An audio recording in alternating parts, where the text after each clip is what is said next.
안녕하세요. 인사이드 스토리 유진영입니다. 안녕하세요. 상하입니다.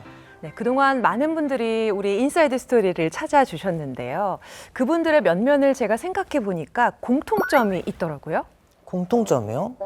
훌륭한 분이시다? 물론 맞죠. 제가 찾아낸 공통점은 바로 순수한 열정을 갖고 계신 분들이라는 점입니다. 최근에 만나뵀던 분들을 생각해 보면요. 공부에 대한, 학업에 대한 순수한 열정을 보여주셨던 공근식 박사님이 그랬고요. 또 건축에 대한 순수한 열정을 불태우셨던 문훈 건축가님, 그리고 발레리나 우리 김주원 씨, 정말 발레를 향한 끝없는 열정을 보여주셨잖아요. 이 세 분 모두 이 순수한 열정으로 한 우물을 파오셨던 분들이잖아요. 네, 그러고 보니까 그러네요. 저도 생각나는 분들이 있는데요. 옷 짓는데 진심이었던 이광희 디자이너님, 한복 디자이너 박술려 선생님, 네. 그리고 글 짓는데 순수한 열정이 보이신 나태주 시인분까지 생각이 났는데요. 이 모두 선배님이 찾아내신 공통점 중에 순수한 열정이 공통점인 것 같습니다. 그렇죠? 네. 오늘 우리가 만나볼 분 순수한 열정의 결정체라고 설명드릴 수 있을 것 같습니다. 파란만장한 인생에 굴하지 않고 열정적으로 희망을 전하는 분입니다. 상아 씨 소개 부탁해요. 완벽한 재건술을 배우기 위해 최고 권위자를 찾아 무작정 의술 배움을 요청했던 의학도 황진이. 무림의 고수가 돌을 닦듯 20여 년 세월 재건성형외과 최고 전문의로 의술을 갈고 닦은 그녀. 그런데 그간의 실력이 빛을 발하려는 순간 찾아온 비극.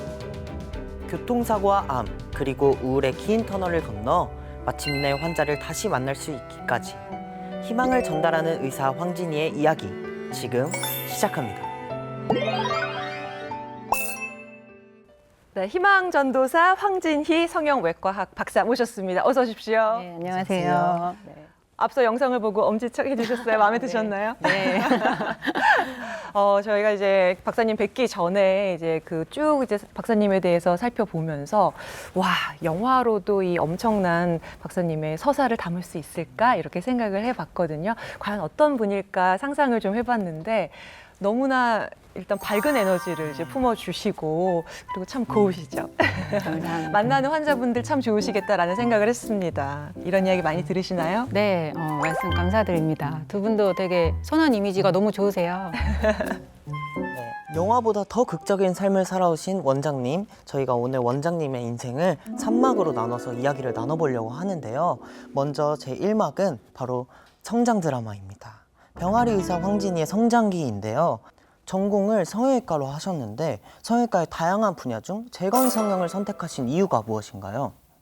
제가 어렸을 때부터 손재주가 좀 좋아서 만들고 이러는 걸 잘하고 좋아했었거든요. 그래서 의대를 가면은 아, 나는 수술하는 외과 의사가 되겠구나라는 생각이 있었어요. 근데 외과 수업을 듣다 보는데 외과 수업은 주로 장기를 잘라서 버리거나 잘라내는 수술들을 많이 하더라고요. 네. 근데 저는 제 손재주로 뭔가를 이렇게 만들어내고 싶지 막 버리는 일에 쓰고 싶지 않더라고요. 그래서 어떤 외과가 나한테 맞을까 고민을 하다가 어느 날 성형외과 수업을 들었는데 소위증이라고 귀가 없이 태어나는 아기들이 있어요.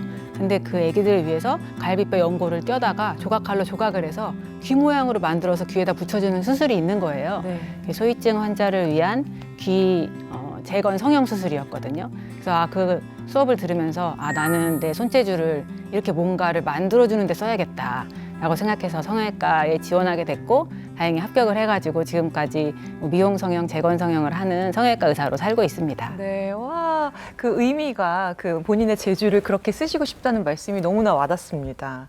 우리가 왜 의사가 되려고 하면 의대 생활부터 인턴 전공이 뭐 11년이라는 총 굉장히 혹독하고 지난한 생활을 해야 된다고 알고 있잖아요. 그런데 그 힘든 시기가 지나고 나면은 조금 쉴 수 있는 시간이 있다고 합니다. 좀 개인의 시간도 보낼 수 있고 여행도 다녀오신다고 하는데 그 당시에 우리 원장님께서는 병원 당직을 서는 선택을 하셨다고요? 어떤 이야기인지 좀 직접 얘기해 주세요. 네. 제가 그때 전문의 시험을 보고 나서 약간의 시간이 있었거든요. 그 시간이 의사가 되고 나서 처음으로 몇 달을 쉴 수 있는 되게 소중한 시간이었어요. 네네. 근데 저는 약간 그 시간을 노는 데 쓰는 것보다 약간 저의 기술을 좀 더 업그레이드 시키는 데 쓰고 싶었어요. 왜냐면 재건 수술을 할 때 어떤 미세 수술 기법들이 많이 들어가기 때문에 굉장히 정교한 수술들을 할 수 있는데 그 당시에 손가락을 이렇게 잘린 사람들 접합을 해주는 혈관이랑 신경을 잇는 수술들이 있었는데 네. 이런 수술까지 내가 잘하게 되면 재건 수술도 엄청 정교하게 잘할 수 있겠다라는 생각이 들었거든요. 근데 다시 이제 제가 전문의로 살아가게 되면 너무 바쁜 인생을 살아가니까 그 시간을 놓칠 수가 없는 거예요. 그래서 그 당시에 수지 접합으로 제일 전국에서 유명한 병원에 찾아가서 거기 제가 이제 꼭 전문의가 되는 사람인데 이 병원에서 수술을 좀 배우고 싶습니다. 그 병원 선생님들께서 저를 다행히 이제 참관 의사로 불러주셔가지고 이제 그 다음 날부터 연수를 하게 됐는데 수지 접합이라는 게 손가락이 잘리는 게 예약을 하고 오는 게 아니잖아요. 응급으로 갑자기 터진단 말이에요. 그래서 제가 그날부터 한 달 동안 집에를 못 가고 거기서 그분들이랑 같이 먹고 자고 살면서 응급이 터지면 밤에 가서 응급수술을 같이 하고 그다음에 수술하다 보면 작은 혈관이랑 신경 조각이 나오거든요. 그걸 이제 밤에는 수술이 없는 때가 있으니까 현미경 구석에 가가지고 혼자 밤새 연습을 하는 거예요. 근데 그런 모습을 되게 좋게 봐주셔서 저한테 수술 기법도 많이 가르쳐 주시고 수술도 많이 참여하게 해주셔가지고 제가 그때 미세 수술, 수지 접합 할 수 있는 정도까지 기술을 좀 익히게 되었죠. 와, 너무 대단하신데요. 네. 근데 원장님께서는 무언가 배우고 싶다 하면 바로 달려가서 한번 알려주십시오라고 하시는 것 같은 게 안검하수 수술법을 배우고 싶어서 우리나라에서 제일 잘하는 의사 선생님을 찾아가셔서 이렇게 수술을 보여달라고 하셨다고.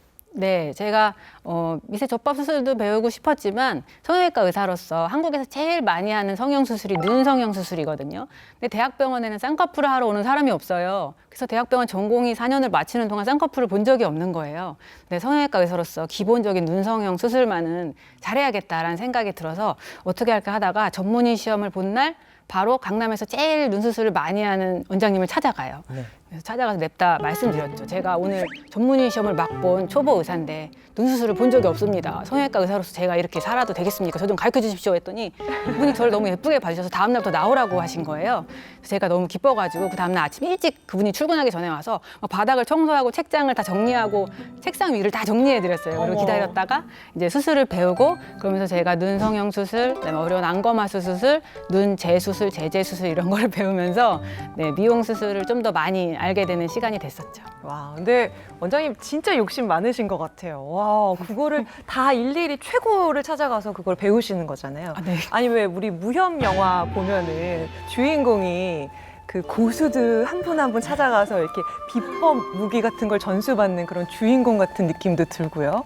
또 일예로 가슴 재건 성형을 배우기 위해서 국내 최고 병원을 찾아가서 임상 조교수로 써달라고 그렇게 이야기하셔서 또 거기서도 배우셨다면서요. 네, 이제 유방암 수술해서 유방을 절제를 하게 되면 한쪽이 평평하게 되고 심한 분들은 갈비뼈까지 다 보이거든요. 근데 저희 성형외과에 복부 살을 떼서 유방을 봉긋하게 만들어주는 재건 수술이 있어요. 네. 제가 그 당시에 이제 인하대 병원 임상 강사였는데 그 유방 재건술을 너무너무 잘 하고 싶은 거예요. 그래서 이거는 유방암 환자가 많고 수술 케이스가 많은 암센터가 있는 서울의 대형 병원으로 가서 배워야겠다라고 생각해서 제가 그 병원의 과장님을 찾아가서 말씀드렸죠. 제가 이 병원에서 유방 재건을 좀 더 진지하고 깊게 많이 배우고 싶습니다. 저를 뽑아주시면 열심히 일하겠습니다. 이렇게 말씀드렸더니 그분이 또 다행히 뽑아주셔가지고 제가 거기서 정말 많은 유방암 환자와 유방 재건 케이스를 보게 되는 기회를 갖게 돼요. 네. 원장님 이런 말씀 드려도 될지 모르겠지만 해주십시오 할 때 정말 이렇게 딱 이렇게 하신 거 그런 자세로 이게 말씀하셨다는 거잖아요. 그래서 또 그 위에 그 선배들이 봤을 때 그게 얼마나 또 기특해 보이고 가르침을 주고 싶었을까 이런 생각이 듭니다. 그때 조금 주저하거나 좀 날 어떻게 생각할까 좀 그런 마음 안 드셨어요? 근데 저는 그런 마음보다 제가 수술을 한 이 환자가 수술이 잘 안 돼서 속상해하는 게 너무 괴로웠기 때문에 제가 막 그분들의 체면 불구하고 모르는 분들이지만 찾아가는 것이 전혀 두려움이 없었고 여기서 안 되면 다른 병원이라도 가서 내가 반드시 배운다 이런 생각이 있었던 것 같아요. 세상에. 가슴 재건 성형 수술이라고 하면 보통 이제 대학병원에서 이것을 이제 하는 것으로 알고 있고 대학병원에서 계셨을 것 같은데 의외로 개인 병원의 페이닥터로 향하셨다고요. 이게 좀 의외의 선택까지 느껴지거든요. 어떤 이유에서인가요? 큰 대형 병원에서 이제 대학병원 교수를 하면서 유방암 환자 치료를 받았는데요. 제가 그 당시에 유방 재건 수술에 약간 한계를 느꼈던 것 같아요. 왜냐면은 그 당시에 우리나라의 성형 수술이 굉장히 세계적인 클래스거든요. 그래서 학회에 가서 보면은 유방 미용 성형 하시는 저희 성형외과 개원이 전문의 선생님들이 너무 멋있게 수술을 잘 하시는 거예요. 근데 제가 이 재건 수술에 저런 미용 기술을 접목할 수 있기만 하면은 너무 예쁜 가슴이 완성되겠다라는 생각이 들어가지고 제가 그 당시에 이제 대학병원을 나와서 개인 병원으로 취직을 하게 돼요. 그래서 사람들은 그때 대학병원 교수로 있다가 왜 개인 병원에 공직이로 취직을 하냐 이렇게 말씀을 많이 하셨는데 저는 좀 더 좋은 결과를 내고 싶었어요.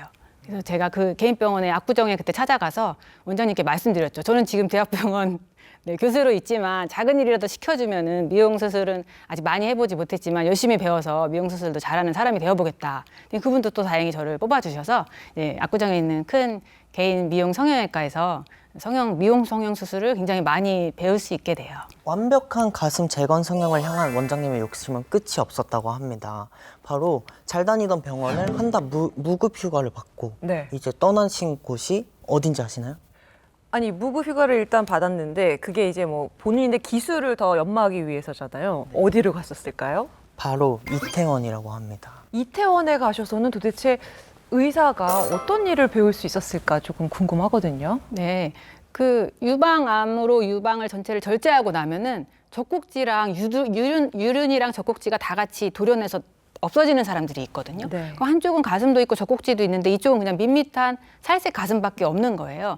그래서 유방 재건의 마지막은 유방을 이렇게 봉긋하게 만들어주고 그 위에다 문신을 해서 유두랑 유륜을 만들어주는 수술을 하거든요. 네. 근데 우리나라 밖에 타투샵에 가서 보면 고양이도 그려주고 사람 초상화도 그려주면서 엄청 기술이 좋잖아요. 근데 의사들이 유륜, 유두 타투를 하는데 저희는 타투를 배워본 적이 없어서 그 기술이 이 유방을 봉긋하게 만들어주는 기술 대비 너무 많이 만족스럽지가 못한 거예요. 네. 그래서 제가 너무 속상해서 이걸 어떻게 해결할 수 있을까? 라고 생각했는데 그분들은 이제 막 문신이 많고 그러니까 병원에 와서 문신을 할 수가 없잖아요. 그러면 제가 나가서 문신을 배워야겠다. 그래서 병원에서 말씀을 드렸죠. 저 한 달 무급 휴가를 주십시오. 제가 이태원에 가서 문신을 배워서 우리 환자에게 도움이 좀 돼서 돌아오겠습니다. 처음에는 꼭 의사가 그렇게 해야겠냐 이렇게 말씀하셨는데 저라도 전국에 한 명 있어서 이거를 좀 똑같이 만들어주면 얼마나 좋겠습니까 하셔서 다행히 그 읍소가 통해서 제가 이태원으로 이제 출퇴근을 하게 돼요. 그래서 거기서 이제 강아지도 그릴 수 있게 되고 뭐 컬러 타투, 용문신 이런 걸 배우게 되면서 젖꼭지 정도는 이제 잘 그릴 수 있는 사람이 되죠. 아니 네. 색상에 대한 이야기도 제가 인터뷰 기사에서 본 적이 있습니다. 네. 굉장히 정말 세심하게 다 챙기시더라고요. 그 얘기도 좀 해주세요. 왜냐면은 그때 우리나라에 이제 대학병원에 들어와 있는 잉크가 한 3개에서 5개 색밖에 없었어요. 그래서 어떤 여자분이 오시던 5개 중에 이제 골라야 되는 거예요. 왜냐면 대학병원에서 유용할 수 있는 잉크의 수가 그거밖에 없었거든요. 근데 저희가 그때 제가 실제로 그 연구 타투를 배우다 보니까 잉크가 수백 수천 가지가 있는 거예요.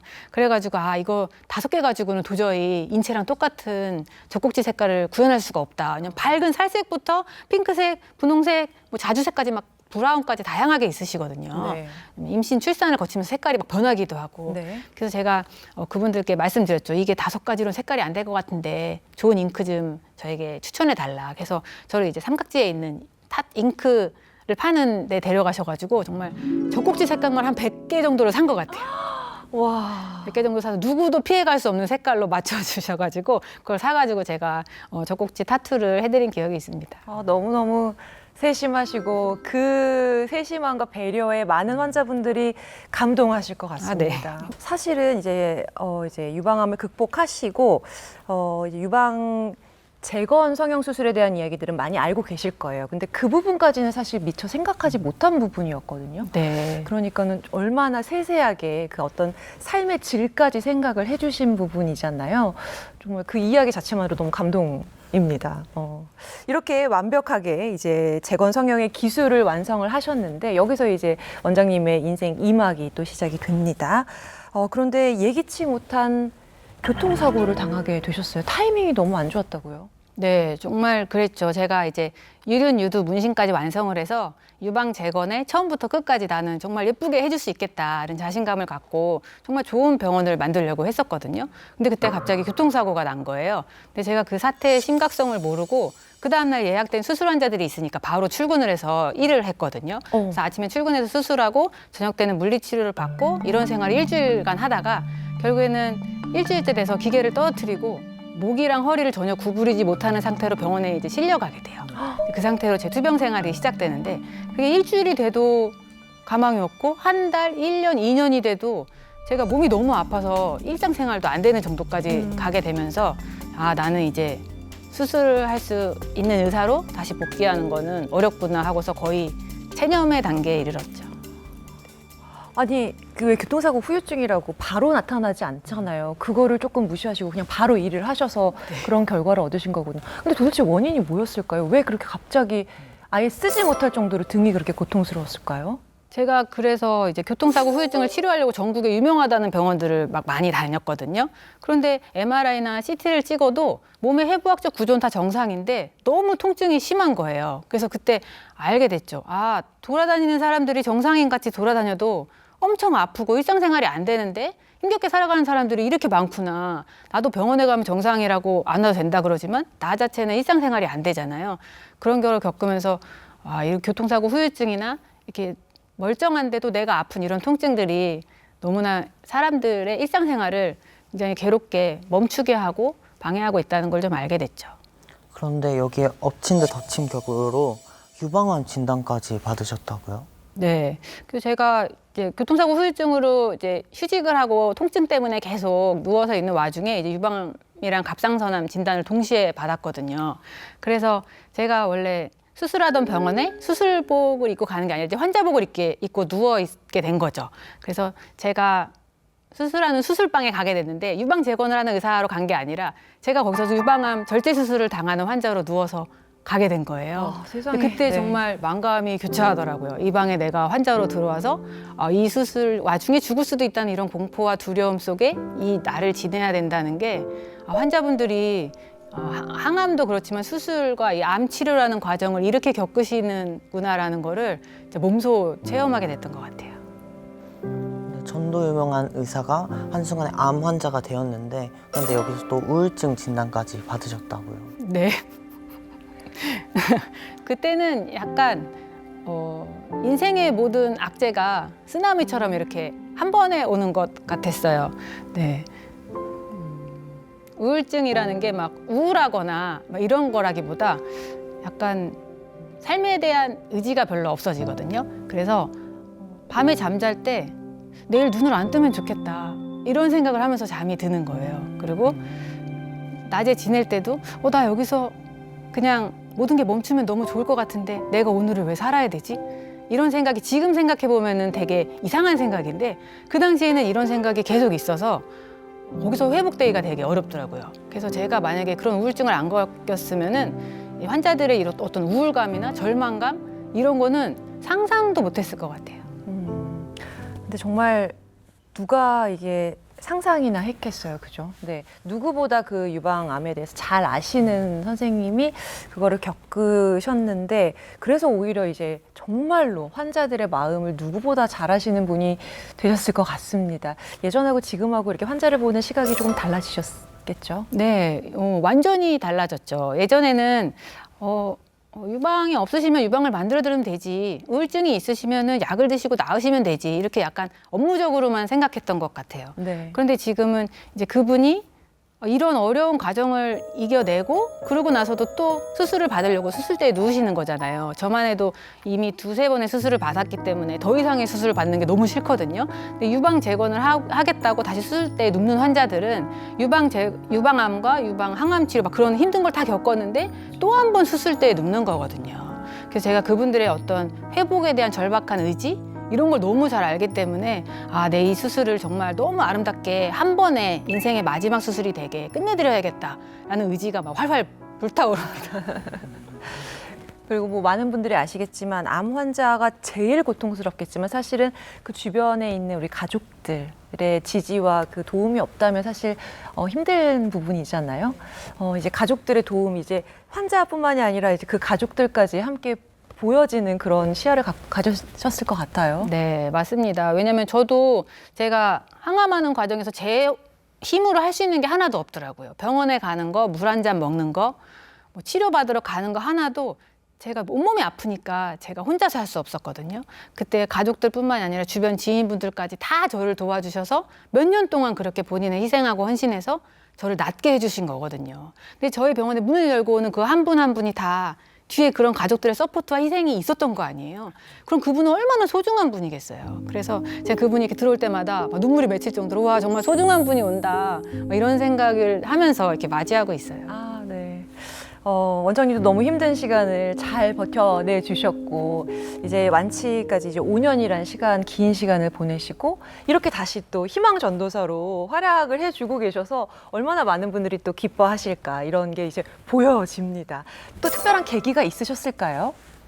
제가 원래 투병 생활 처음에 할 때는 다시 이렇게 수술을 하는 의사가 될 거라고는 상상을 못 했거든요. 네, 왜냐면 하루하루가 너무 힘들고 우울증도 되게 심했고 몸을 좀만 움직여도 막 등에서 불이 나서 아무것도 할 수가 없는 상황이어가지고 우울한 와중에 이제 나는 성형외과 의사는커녕 아무 의사도 못하겠다면서 포기하고서 이제 누워 있었는데 가족들이나 지인분들이 자꾸 저를 밖으로 끌어내려고 애를 쓰시더라고요. 그래서 좀 병원에 가서 1시간이라도 좋으니 진료를 봐라. 병원 근처도 싫으면 주변에 공원에 가서 산책이라도 해라. 그러면서 저를 계속 바깥 세상으로 내보내려고 애를 쓰셨는데 그때 마침 저희 딸이 유치원생이었는데 얼굴에 3cm가 찢어지는 사고를 당해요. 아이고. 그때 그거를 누구한테 맡길 수가 없어서 네. 제가 성형외과 의사니까 제가 꼬매야 되잖아요. 그래서 몇 년 만에 처음으로 이제 봉합사랑 이런 칼을 들고 이제 수술을 하게 된 거죠. 네. 그러면서 처음 수술방에 나가게 됐는데 그 위에 이제 조금씩 진료를 보게 되면서 그 딸 덕분에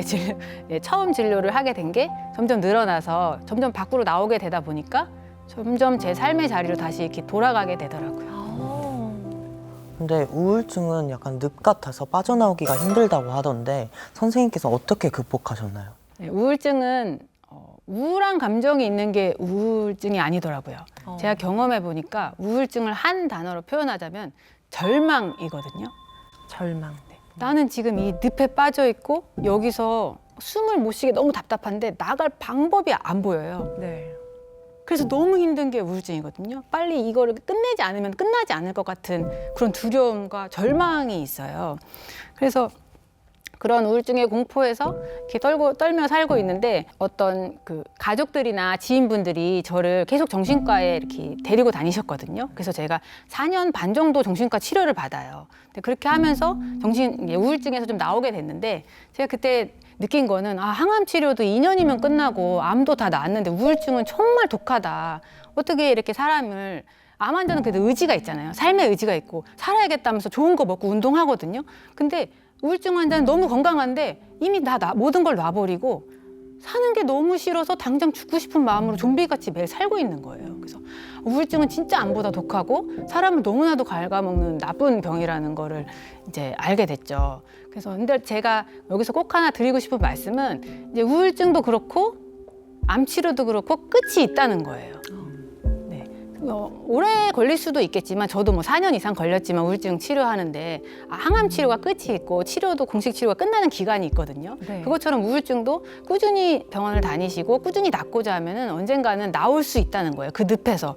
그래서 암 환자의 25%가 우울증이 있다고 해요. 통증도 많고 미래에 대한 두려움과 공포가 있잖아요. 근데 저처럼 또 우울증과 암이 2개나 있어도 이렇게 몇 년을 걸쳤지만 나온 사람들을 보면서 좀 여러분들도 힘을 내셨으면 좋겠습니다. 정말 많은 분들이 위로받고 희망 얻으셨을 것 같아요. 네. 이렇게 많은 환자들 만나보면은, 선생님 그냥 든든하다. 정말 믿고 따라갈 것만 같은데, 선생님께 기억에 남는 환자 혹시 얘기해 주실 수 있는 분들이 계실까요? 가장 기억에 남는 환자라고 하면은 제가 이제 다시 병원에 복귀해서 수술을 하게 됐는데 어느 날 제가 이제 작은 수술부터 시작을 했잖아요. 몸이 한꺼번에 좋아질 수 없으니까. 네. 그런데 유방 재건 수술은 한 대여섯 시간 이상 걸리는 굉장히 큰 수술이거든요. 근데 하루는 유방 재건을 하고 싶다는 환자가 온 거예요. 되게 멀리서 지방에서 찾아오셨어요.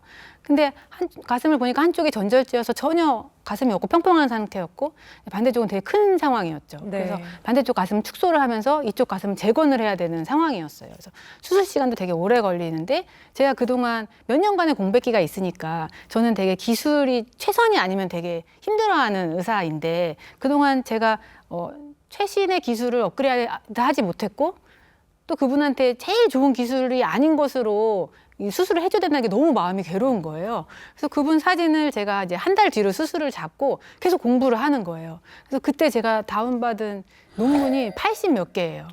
세상에. 그걸 읽지 않으면 마음이 불편해서 이 환자를 못 해주겠는 거예요. 그래서 막 그때 이전에 알았던 유방 재건할 때 알았던 교수님들 찾아가서 계속 여쭤보고 하루에 그분 사진을 띄워놓고 몇 번을 봤는지 모르겠어요. 근데 사람들이 저에게 늘 말했죠. 아, 선생님은 예전에 하던 게 있어서 수술하면 바로 손이 알아서 할 거다. 선생님께서 뭐 새로 뭘 하려고 하지 않아도 손이 알아서 기억하니까 걱정 말고 자신 있게 수술을 하세요. 라고 말했는데 제 마음속에는 좀 더 최신 기술, 더 좋은 기술이 있으면 그걸로 해주고 싶지 알던 기술로 해주고 싶지 않다는 마음이 있어가지고 정말 많은 곳을 찾아다니고 정말 논문이랑 교과서를 안 찾아본 게 없을 정도로 빨리 이 기술을 습득해야 되니까 남들이 몇 년 동안 해온 거를 저는 한 달 만에 그 환자를 앉혀놓고 이제 해야 되잖아요. 네. 정말 정신없이 공부를 해서 제가 주말에 책을 볼 때는 애기들이 와서 이렇게 말을 걸어도 제가 딱 쳐다보면은 이제 무서워서 못 올 정도로 저는 이걸 오늘 안에 빨리 다 읽어서 이 환자 사진을 보면 너무 마음이 떨리는데 너무 잘해주고 싶고 내가 이제 이 마음까지 다 알아서 정말 예쁘게 해주고 싶은데 시간이 모자라잖아요. 네. 그래서 뭐 애기들이랑 가족들이랑 놀지도 못하고 계속 공부했던 기억이 나거든요. 그래서 당일 딱 수술에 들어갔는데 너무 떨리는 거예요. 내가 정말 이제는 너무 잘해주고 싶은 마음이 이만큼 커졌는데 나도 암을 앓고 이 사람이 어떤지 알겠고 근데 나의 기술은 아직 모자란 것 같고 너무 두려웠는데 그때 제 마음에 좀 희망을 주는 생각이 그래도 전국에 이 환자의 가슴 사진을 너만큼 수백 번 본 사람이 어디 있겠냐 이런 생각이 딱 드는 거예요. 맞아요. 그래 내가 이 사람 수술을 정면, 옆면 45도에서 하루에도 몇 번씩 받지 잘할 수 있어라고 막 스스로 이렇게 얘기하면서 수술에 들어갔거든요. 근데 그 환자 수술이 너무나 잘 됐어요.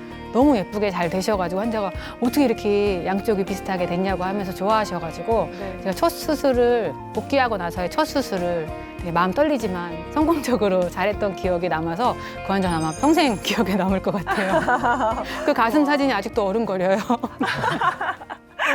지금까지도 그러실 네. 정도로 정말 그냥 달달달달. 네.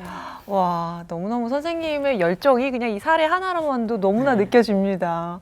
정말 그 힘든 투병 생활을 이겨내신 분들에게 그 후의 삶도 너무나 소중하게 만들어 주시는 분이라 정말 너무 감사하게 느껴지네요. 저도 이제 가까우신 분들 중에서 이 재건 수술을 받으신 분도 계시고 지금 현재 이제 투병 생활 하시는 분들도 계신데 그래서 간접적으로나마 이제 그분들의 마음을 조금이나마 알 수 있거든요. 그래서 선생님을 만난 게 너무 또 행운이다라는 생각도 들고 있습니다, 지금. 이제 다시 이제 복귀를 하셔서 이제 많은 환자분들에게 이제 새로운 또 생명을 불어 넣어주고 계신데 제 3의 이제 인생 3막이라고 해야 될까요? 선생님의 인생 3막이 시작이 된 것 같습니다. 앞으로 어떤 계획 갖고 계신가요? 제 목표가 저희 병원 지하에 목욕탕을 짓는 거예요. 목욕탕 이름도 다 지었거든요. 진짜요? 우리끼리 목욕탕이라고. 유방암 환자들이 재건 수술 받으러 오실 때 늘 하는 말씀이 있어요. 저 목욕탕 가고 싶어요. 목욕탕 가게 해주세요. 이렇게 말씀하시거든요. 근데 저도 경험해봤지만 가슴에 큰 흉터가 있거나 다른 유방암 아니고 다른 수술도 큰 흉터가 있거나 항암이어서 대머리가 되면은 목욕탕을 못 가요. 근데 목욕탕이라는 곳이 너무 따뜻하고 환자들에게 온열 효과도 있고 긴장도 풀고 너무 가고 싶은 곳인데 네. 못 가거든요, 저희가. 그래서 재건 수술을 설령 못 받는 사람이 있더라도 당당하게 갈 수 있는 목욕탕을 그냥 만들어야겠다. 그래서 오히려 흉터가 있고 대머리면 당당하게 티켓을 내고 올 수 있는 목욕탕을 내가 만들어야겠다. 네. 그래서 저의 마지막 남은 인생의 목표는 그 목욕탕의 주인 할머니가 되는 겁니다. 와, 감동. 그래서 열심히 돈을 벌고 있습니다. 와, 선생님 진짜 그냥 뭐 하나의 드라마, 영화의 삶을 살고 계시고 그 마무리를 정말 꼭 보고 듣고 싶습니다. 네. 네. 지금도 이제 이 방송을 보시면서 재건에 대한 고민, 망설이시는 분들도 분명히 계실 거란 생각이 듭니다. 왜냐하면 말씀해 주셨듯이 앞서 이제 지난 힘든 과정, 수술이라는 힘든 과정을 겪으셨는데 또 한 번의 수술이라는 게 또 쉽지 않은 선택이잖아요. 망설이시는 우리 분들에게 한 말씀 직접 좀 전해 주신다면요. 저번 주에 저희 병원에서 유방 재건 수술을 받으러 어느 환자분께서 오셨는데 그분이 수술 당일이 됐는데 너무 즐거우신 거예요. 그래서 보통 수술 당일이 되면은 밤새 걱정과 근심 속에 다음날 굉장히 긴장한 얼굴로 오시거든요. 네. 그래서 아니 왜 이렇게 기분이 좋으세요? 무슨 좋은 일 있으세요? 했더니 본인이 올해가 60살 환갑이 되는 해여서 친구들이랑 동남아 여행을 가기로 했는데 가슴이 이런 상태라서 나는 못 가겠다고 말씀하셨다는 거예요. 근데 내가 오늘 이 수술을 받으면 나는 친구들이랑 동남아 여행도 갈 수 있고 손주들이랑 워터파크도 갈 수 있으니까 너무 설렌다는 거예요. 설레서 잠을 밤에 못 이뤘다 이렇게 말씀하셔서 제가 그걸 들으면서 아 이게 목욕탕을 가고 손주들이랑 워터파크 가고 동남아를 친구들이랑 여행 가는 게 되게 소소하고 작은 일상인데 우리 유방암 환자들은 그런 거를 못 하고 있잖아요. 그래서 그런 어떤 평상시에 소소한 즐거움을 찾는 길에 제가 같이 가줄 수 있어서 너무 영광이라고 생각하고 그런 일을 할 수 있는 의사로 다시 회복돼서 이 자리로 올 수 있게 돼서 너무나 감사한 마음입니다. 그래서 지금 망설이고 있거나 이런 수술이 안 되지는 않을까 이렇게 걱정하시는 분이 있다면 온천에 갈 수 있는 그날을 꿈꾸면서 네, 다시 한번 힘을 내셔서 네, 오셨으면 좋겠습니다. 앞서서 저희가 이제 희망 전도사라고 소개를 해드렸는데 정말 많은 분들에게 희망을 주고 계십니다. 오늘 저희 인사이드 스토리와 함께한 시간은 선생님께 어떤 시간이었나요? 네, 제 개인적인 이야기도 하고 유방 재건에 대한 이야기도 할 수 있는 시간을 주셔서 너무 감사드리고 한 분이라도 이 영상을 보고 좀 도움이 되고 용기와 힘을 가지실 수 있는 시간이 됐으면 좋겠습니다. 네, 오늘 함께해 주셔서 고맙습니다. 네, 감사합니다. 가슴 이제 외형의 이런 고침뿐만이 아니라 마음의 상처, 가슴의 상처까지도 치유해 주시는 이제 빛나는 존재로 앞으로 의술을 펼쳐나가 주시기를 응원드리겠습니다. 인사이드 스토리 오늘 준비한 순서 여기까지입니다. 다음 주 이 시간에 인사드리겠습니다. 함께해 주신 여러분 고맙습니다. 고맙습니다.